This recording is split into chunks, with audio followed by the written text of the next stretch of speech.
Labdien!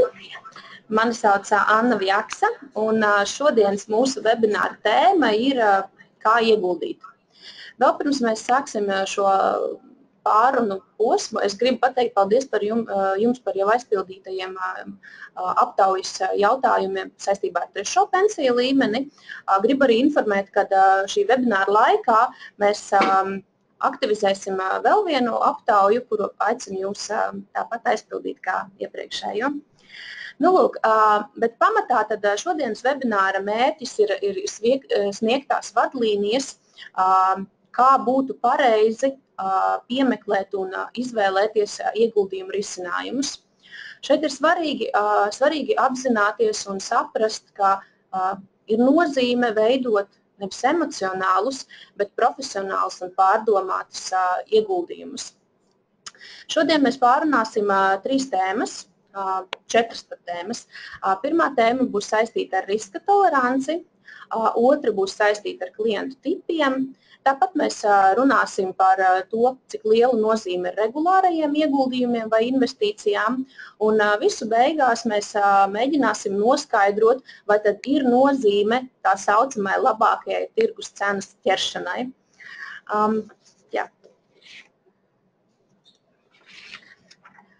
Tāpat vēl viena atzīme saistībā ar jautājumu uzdošanu. Tātad visu webināru laikā jūs varat iesūtīt savus jautājumus, un webināru laikā es mēģināšu uz viņiem sniegt atbildes.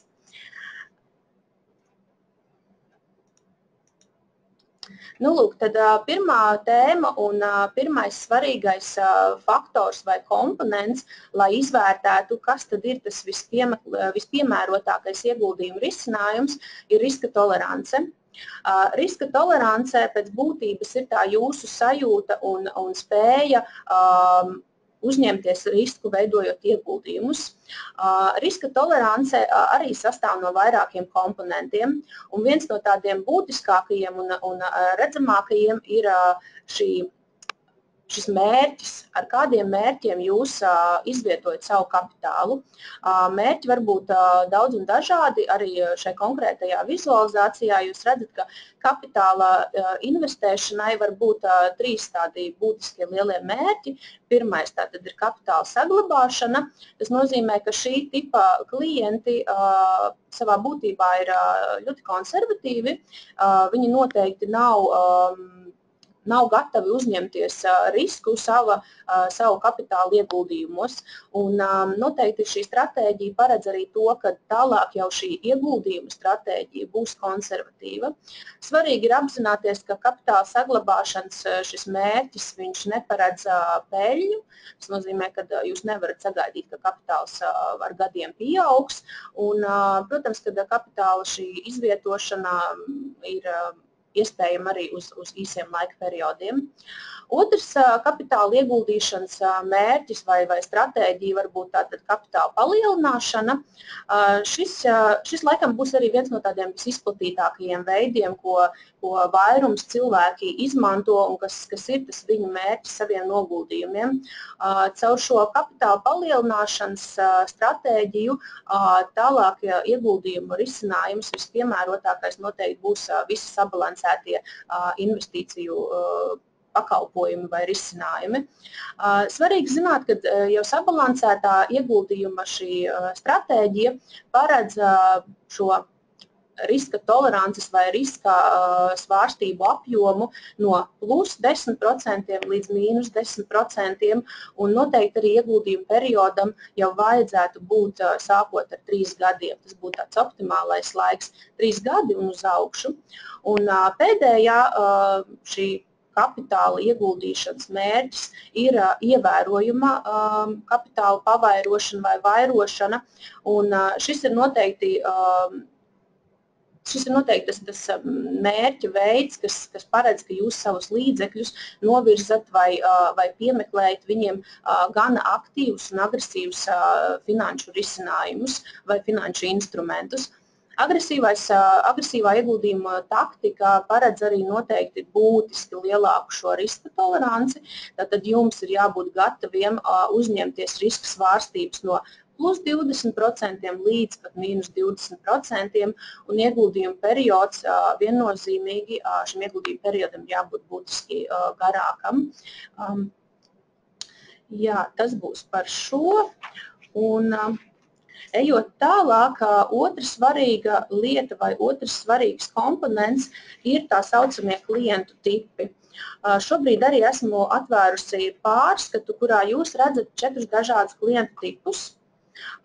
Šie klientu tipi ir apzināti, šie nosaukumi apzināti ir saglabāti angļu valodā, jo pārtulkojot tos, tie mazliet zaudē savu nozīmi. Bet pievērsīsimies un parunāsim par katru no šiem klientu tipiem atsevišķi. Pirmais mums ir delegator, tātad šis ir klientu tips, kas pēc būtības nevēlas iesaistīties savu ieguldījumu pārvaldīšanā, uzraudzībā, nevēlas sekot līdzi finanšu tirgiem. Vienmēr sakot, šis ir klients, kurš pilnībā uzticas bankai, tātad uzticās ekspertiem, kas ir pieredzējuši attiecīgi šai jomā. Un jāsaka, ka šis delegator tips ir viens no izplatītākajiem starp klientiem. Noteikti, ka šis klienta tips ir pasīvs savā rīcībā, tātad šī vēlme deleģēt vai uzticēt savu ieguldījumu pārvaldību bankai liecina par to, ka klients pats aktīvi tajā nepiedalās, bet tajā pašā laikā šis klientu tips ir ar ļoti augstu uzticamības līmeni bankai. Otrs klientu tips ir guided, un šie jau būs klienti, kuri paši pieņem lēmumus, bet viņi no bankas sagaida kompetences konsultācijas, rekomendācijas, iespējams kādus ieteikumus, bet viennozīmīgi viņi jau zina, ko viņi vēlas un kādus šos ieguldījumus vēlas veidot. Līdz ar to banka šeit ir tīri tādā konsultatīvā līmenī ar savu atkal jau pieredzi un zināšanām.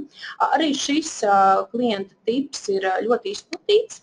Tātad daudz klienti interesējās par finanšu tirgiem, viņiem jau ir savs viedoklis, un tad, principā, šai cilvēku grupā ir apvienota gan šī augstā uzticamība bankai, gan arī attiecīgi klientam pašam, arī pats klients ir ļoti aktīvs savā rīcībā. Trešais klienta tips būs šis self-directed. Šis klienta tips jau principā ir tas, kurš zina visu. Viņam arī pat nav nepieciešams konsultācijas un rekomendācijas. Viņš ir ļoti zinošs finanšu tirgos, viņš par to ļoti interesējās, seko līdzi un pats pieņem tādus strateģiski svarīgus lēmumus. Šī tipa cilvēkiem banka vairāk kalpo kā tāds izpildītājs. Tas nozīmē, ka banka ir tas instruments, ar kuru viņi var realizēt, vai šie klienti var realizēt savus vēlmes. Tad pieredzējis aktīvs klients savā rīcībā, bet varbūt ne ar tik lielu šo uzticamības līmeni pašai bankai. Banka ir kā izpildītājs viņa iecerēm. Un ceturtais tips, avoider, jāsaka tā, ka šī tipa klienti noteikti nesat jūs, kas šodien piedalās webinārā, jo šī tipa klienti ir ar ārkārtīgi zemu uzticamību bankai. Pēc būtības viņi labāk izvēlās nekādu sadarbību neuzsākt ar bankām, bet jāsaka, ka ļoti maz mūsdienās ir šādi tipi cilvēki, jo mūsu gadsimts vai mūsu laikmets jau pieprasa to, ka, lai realizētu kaut kādas ieceres un realizētu savus plānus, šobrīd bez bankas tādas līdzdalības vai sadarbības ir ārkārtīgi grūti kaut ko nokārtot. Un avoider tipa cilvēki, kā es minēju, viņi nav ieinteresēti sadarbībā noteikti ar finanšu iestādēm, maksimāli izvairīties no šāda sadarbības modeļa. Ejot tālāk, mēs apskatīsim tādu ļoti, ļoti interesantu lietu. Un šis ir tas pārskats, kuru mēs sagatavojām, jo ir svarīgi arī saprast tādu to sajūtu kopējo, kas bieži vien tirgu parādās, ka daudz klienti saka, investīcijas ir izdevīgas tikai tad, ja tu zini un māki noķert īsto brīdi vai īsto cenu.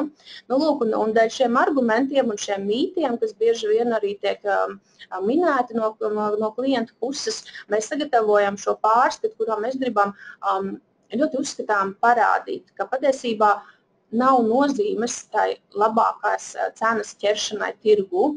Ko nozīmē tā labākās cenas ķeršana? Tas nozīmē, ka jūs mēģināt noķert to brīdi, kad ir viszemākā cena. To nav iespējams uz priekšu prognozēt. Arī vispieredzējušākie pārvaldnieki vai investori nespēja prognozēt, kura tad tā diena vai mēnesis gadā būs visizdevīgākais. Un šī piemēra viņi arī ir balstīti uz attiecīgu aprēķinu. Tātad, kā izskatītos jūsu ieguldījumi, ja jūs ik gadu 2000 ASV dolārus ieguldītu pēc dažādiem šiem scenārijiem. Pirmais scenārijs paredz to, ka šos 2000 dolārus katru gadu jūs ieguldītu brīdī, kad šī vērtspapīra cena ir bijusi vislabākā kalendārā gada griezumā. Tas nozīmē, ka jūs gadu no gada, ja jūs trāpītu tieši šī kalendārā gada visizdevīgākajā cenas brīdī, un šis pirkums tajā brīdī būtu veikts, tad jūsu uzkrājuma apjoms būtu 87 000 dolāri. Savukārt, nākamā aile parāda to, ka ja šos pašus 2000 ASV dolārus katru gadu jūs būtu ieguldījis, bet nevis pēc labākās cenas, bet vienkārši pēc viena noteikta datuma. Pieņemsim, katra gada 1. janvārī jūs esat veicis ieguldījumu 2000 dolāru apmērā. Tad, lūk, šī arī ir tā pirmā tāda kā nianse, kurai es gribu pievērst uzmanību, jo, ja mēs paskatāmies, ka šis uzkrājuma periods ir norādīts no 93. gada līdz 2012. gadam, tad mēs saprotam vienu lietu, ka tādā ilgtermiņā šīs labākās cenas ķeršana zaudē savu nozīmi. Tātad atšķirība uz šo lielo laika periodu starp pirmo pārskatu vai šo pirmo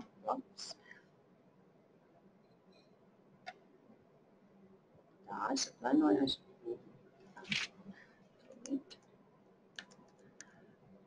Nu, lūk, starp pirmo uzkrājuma apmēru un otro, tad atšķirība ir ļoti nenozīmīga. Nenozīmīga, ja mēs ņemam vērā, cik garš ir laika periods. Savukārt, vēl būtiska lieta, ko mēs varam izsecināt no šī grafika, ir par pēdējām divām sadaļām. Proti, ceturtā aile norāda to, kāds būtu jūsu uzkrājuma apmērs, ja jūs no 93. gada līdz 2012. gadam ik gadu būtu ieguldījuši šos 2000 dolāru, bet jūs būtu ieguldījuši kalendārā gadā par vissliktāko gada cenu. Tātad uzkrājuma apmērs būtu 72 000 dolāru.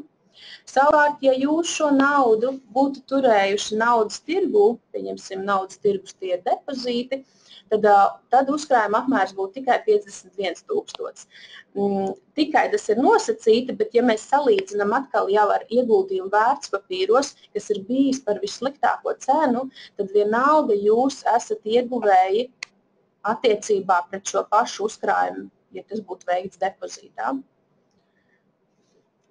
To ir noteikti svarīgi apzināties, jo ilgtermiņā vērtspapīri viennozīmīgi būs ienesīgāki.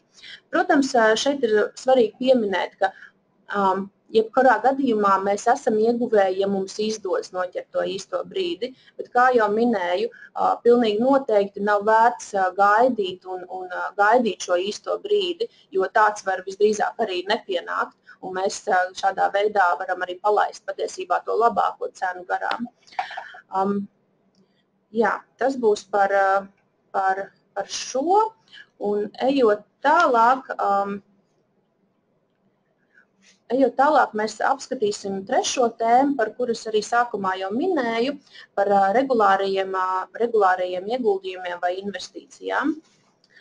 Un šeit mēs esam sagatavojuši pārskatu arī par to, kā atspoguļot šo salikto procentu spēku. Proti, laiks ir nauda, un tas nozīmē, ka nav vērts gaidīt. Jo ātrāk jūs sāksiet veidot šos ieguldījumus vai investīcijas, jo ātrāk jūs sāksiet pelnīt un gūsiet savu labumu no šī visa. Jo saliktie procenti nozīmē, ka procenti pelna uz procentiem, un pavisam vienkārši tas būtu sekojoši. Ja es šodien investēju 50 eiro, un rīt man šie 50 eiro ir nopelnījuši jau 5 eiro, tad aizparīt mana peļņa jau veidojās uz 55 eiro. Un tas arī ir atspoguļots grafikā, kur ir parādīti vairāki uzkrājuma periodi, 25 gadi, 20, 15, 10 un 5.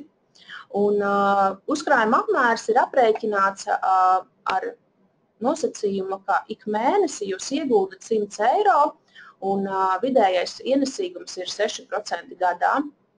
Tas nozīmē, ka ja pēc šāda scenārija jūs sekotu 5 gadus, jūsu ieguldījumu apmērs būtu 7000.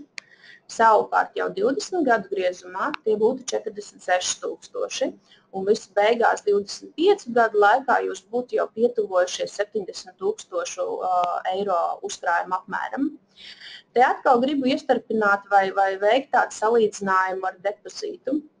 Jūs varat pavisam vienkārši pakalkulēt, kas notiktu ar jūsu naudu un jūsu kapitālu, ja jūs šo pašu 100 eiro ik mēnesi būtu ieguldījuši, nezinu, krājkontā vai krājkasītē.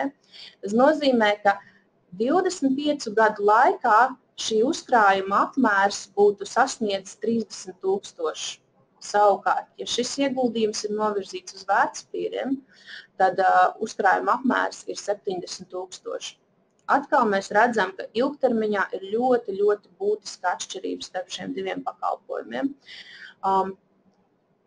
Tad secinājums ir viens, neko nevajag gaidīt.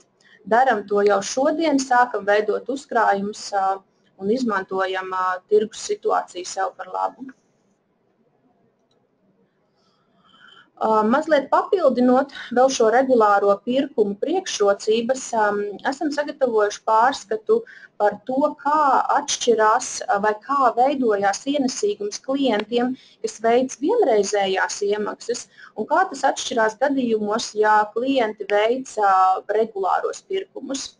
Tad pirmajā grafikā, kas ir atzīmēts lūk šeit, šai grafikā ir parādīts, kas notiek ar investora kapitālu, ja 2007. gada oktobrī klients ir ieguldījis 1000 eiro, un tā arī to naudu tur ir saglabājis un neko ar viņu papildus vairs nav darījis.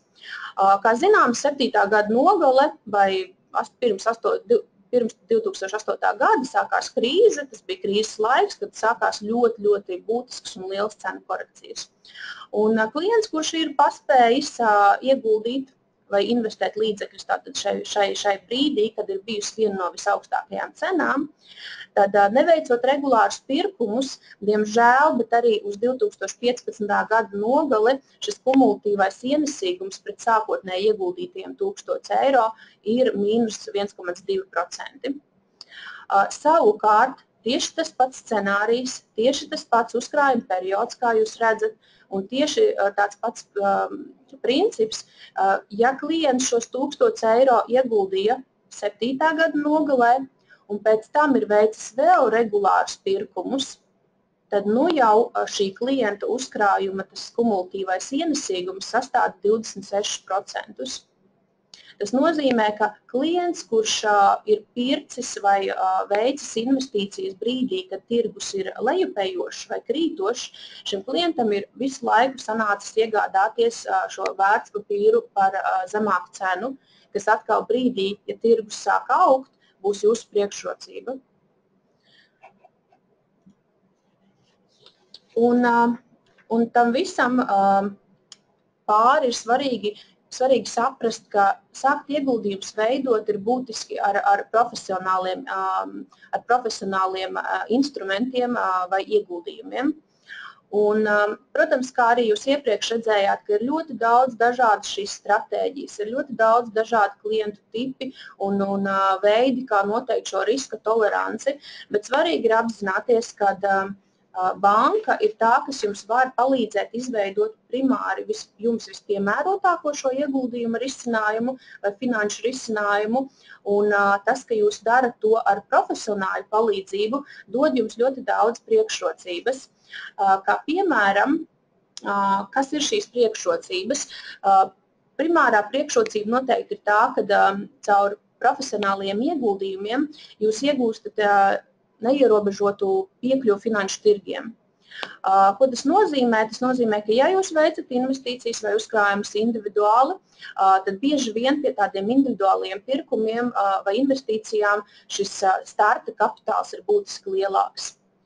Mūsu priekšrocība un jūsu priekšrocība, izmantojot profesionālos šos risinājumus, ir sākt veidot uzkrājumus ar nelielu kapitālu vai kapitālu, kādu jūsu finansu rocība atļauj. Otrs jūsu ieguvums ir saistīts, protams, ar risku samazināšanu vai būtisku šo risku diversifikāciju, jo atkal jau ar Nordea piedāvātajiem risinājumiem strādā vesela ekspertu komanda. Tie ir vairāk kā 160 cilvēki, kas dienā ir profesionāļi un nodarbojās ar šo investīciju pārvaldību. Tas nozīmē, ka jums pašam par to nav jāuztraucas, nav jāskatās un jāseko līdzi tirgiem. Jūs varat droši uzticēt līdzekļus, piemeklējot pareizo stratēģiju un zinot, kad ekspertu komanda līdzekļus pārvalda pēc jums vispiemērotākās ieguldījuma stratēģijas. Trešā priekšrocība noteikti ir jāmin, ka tās ir komisijas maksas. Tātad atkal profesionālie ieguldījumi šie risinājumi, viņi ļaus noteikti jums iekonomēt uz komisijas maksām. Un tas, ko mēs jau tikko apspriedām, ceturtā priekšrocība ir stāsts par to, ka jums nevajadzēs ķert to īsto tirgus cenu vai to īsto brīdi. Un pēdējā noteikti profesionālie risinājumi, tas, ko mēs varam nodrošināt, tas jums noteikti būs ērtāk un arī vienkāršāk. Un, tad varbūt tā pēdējā tēma ir saistīta ar divām tādām kā rīcības stratēģijām, ja tās varētu tā apzīmēt, ir pirkt un turēt vai aktīvās tirzniecības stratēģija. Šeit atkal jau ir tirgu tāds mīts vai pieņēmums, ka pirkt un turēt salīdzinājumā ar šo aktīvo tirzniecību ir mazāk ienesīga, pasīva, netik interesanta, tad tieši šī mīta tādai varbūt tās apgāšanai mēs esam sagatavojuši grafiku, kurš parāda, ka nevienmēr, un šai gadījumā patiesībā pat pretēji, ka pirkt un turēt stratēģija investoram ir nostrādājusi par labu, un kā mēs to varam izsecināt, apskatot šo tabuliņu, kas parāda abu stratēģiju rezultātus pie vienādas sākotnējās ieguldījuma summas. Pieņemot, ka pirkt un turēt un aktīvās tirzniecības investori ir izvēlējušies investēt 100 000 eiro, tad tas, ko mēs redzam, ka kopējais ienesīgums šai sadaļā, kopējais ienesīgums pirkt un turēt stratēģijas investoram ir būtiski lielāka nekā tas ir pie aktīvās tirzniecības. Un tas pats arī ļoti labi atspoguļojās šai grafikā. Tad grafika šīs pelēkās vai gaiši zilās līnijas, viņas parāda to laiku, kad šīs aktīvās tirzniecības investors ir tirgū, un savukārt šīs baltās līnijas parāda to brīdi, kad aktīvās tirzniecības investors ir ārā no tirgus. Pēc būtības aktīvā tirzniecība paredz to, ka pērkam tad, kad ir +10 un uz augšu, un pārdodam tad, ja ir -10 un uz leju. Un to mēs ļoti skaisti varam redzēt arī grafikā, jo visos brīžos, kad ir bijušas tirgus korekcijas, cenu korekcijas, tad attiecīgi aktīvās tirzniecības investors ir gājis ārā no tirgus, un atkal tiklīdz ir sācies kāpums, tā šis aktīvās tirdzniecības investors ir gājis atpakaļ tirgū vai pircis attiecīgos vērtspapīrus. Nu jā, un secinājums ir viens, ka aktīvā tirdzniecība, protams, arī ir laba lieta, tas ir attiecīgi iespējams piemērots kādam no klientu tipiem, bet ilgtermiņā šī aktīvā tirdzniecība dod risku, ka jūs varat palaist garām patiesībā to īsto brīdi, kad pirkt. Līdz ar to šī stratēģija pirkt un turēt šai gadījumā ir nostrādājusi veiksmīgāk un kopējais ienesīgums ir bijis šīs stratēģijas investoriem šai konkrētajā gadījumā izdevīgāki. Jā, laiks ir nauda. Un ar šo webināru mēs gribējām parādīt, ka neskatoties uz to, cik daudz un dažādi ir cilvēku vai investoru tipi, cik svarīgi ir apzināties šo riska toleranci, mums ir daudz un dažādi risinājumi, kas būs vispiemērotākie jums. Tad teikšu jums lielu paldies par šodienas piedalīšanos. Un jā, tad tiekamies nākamā ceturtdien. Paldies un lai visiem jauka diena!